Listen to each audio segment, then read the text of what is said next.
Morning, Belzer. I'm Martin. And I'm Amisha. We are your anchors for Tuesday, March the 13th. Please stand for the pledge.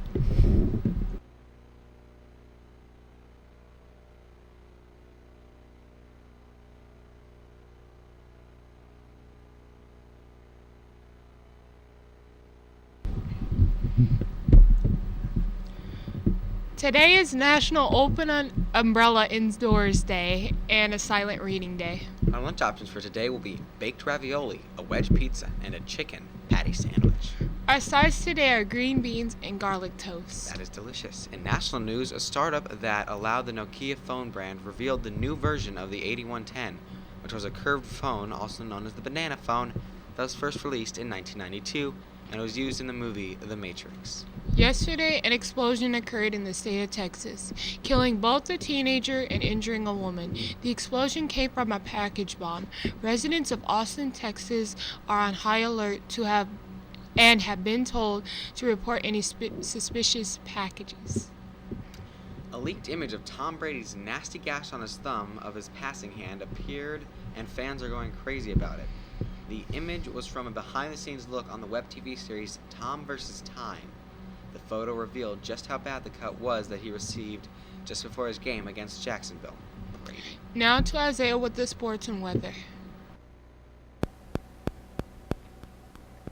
Thank you, anchors. There are still baseball and softball tryouts going on today and tomorrow. For any student who is interested in trying out for lacrosse, tryouts are today through Wednesday at Lawrence North at 4:30 p.m. You must find your own ride. There will not be a bus to or from Belzer.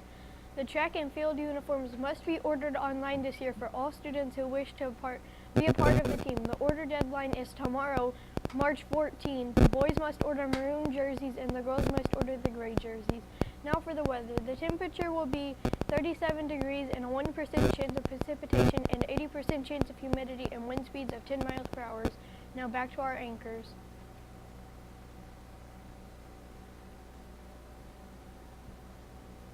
Isaiah? One additional athletic announcement from LC. Tonight, the LC Athletic Department will be hosting a Future Bear Athletic Information Night. This event begins at promptly 6:30 in the auditorium and will conclude at 8. You will get the opportunity to hear from the athletic directors and the head coaches. You will learn about summer camps, high school eligibility, and more. If you have any further questions, call the LC Athletic Office. There will be an 8th grade trip on May the 29th to the Museum of Science and Industry in Chicago. The cost is $52. The bus leaves at 7 a.m. and returns that night. Permission slips will be available during lunch. Students who have referrals or ARR slips are eligible to go.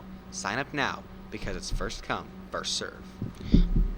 This Friday, fiction author Ariane Galvin will be at Belzer for select classes. However, any student with money can get a signed copy of one of his books. Just bring $10 to receive your own personal signed book. On this day in history, in 1942, the U.S. Army launches the K-9 Corps. That is adorable. The celebrity birthday today is Kaya Scudero, who is turning 26. She played Teresa in all the Maze Runner movies. A random fact of the day is that honey does not spoil. You could even eat 3,000-year-old honey, and I will tell you, it's tasty. Now to Mr. Harsher with the rest of your morning announcements. Have a great day, Bruins.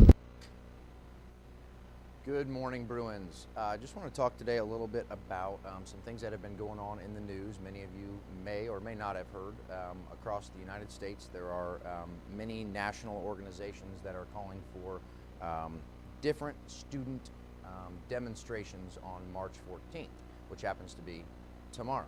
So I wanted to address with our students Belzer's stance on those student demonstrations and also Lawrence Townships. Last Friday, Dr. Smith, our superintendent, sent a message home to all of your parents stressing all the details about that. I'm not going to go through all of those. You'll want to have communication with your parents as far as that goes. But I do want to let you know a couple things. First and foremost, make sure that if students, you were to make a decision that you wanted to participate in a demonstration, I think it is important that you do a little bit of research. Make sure you know exactly what it is that you are going to do and also your reasoning behind that, because our laws and you have certain rights within the Constitution and our amendments, and that might be a good little history lesson for you to look through today to make sure you know what your rights are and also what rights you don't have when you're here at school. So keep that in mind. The biggest thing that I want to make sure students understand is that it very clearly states that students are not to disrupt the learning environment of the school or take away the rights of other students to have their education. So we need to be very careful about the choices that we make. Any students that have questions about that are encouraged to come see me. I do want to let you know that Dr. Smith, with lots of conversations with our principals and also with our district security team, has made it very clear that students at the middle school level that would, by chance, choose to participate are not going to be permitted to leave the school building. Guys, this is just common sense. Our school is located right on the corner of two very busy streets, Richard Street and 56th Street, and it would just simply be unsafe to allow students to go outside. So students that would choose to demonstrate indoors, we will have a plan in place for that tomorrow here at Belzer. I also want to make sure that you remember everything that I've read and everything that I've researched about these demonstrations have to do with not only advocating for certain things, but also in a memorial for the 17 people that lost their life in Parkland, Florida. So I would expect that any demonstration that were to take place here at Belzer tomorrow would be done so with a sense of reverence and respect. So I just wanted to give some of those details today. Students, if you have questions about that, you can come see me, you can send me an email, you can ask your parents to give me a call. I would be happy to answer any specific questions, but those were a couple things in general that I wanted to make sure were clear to you. I also shared all of that information this morning with your teachers so that they are aware. And I just, again, wanted to make sure our communication was clear on that. So today is Tuesday and it's a silent reading day, so the rest of the college prep time can be used for silent reading. Thanks and have a great day.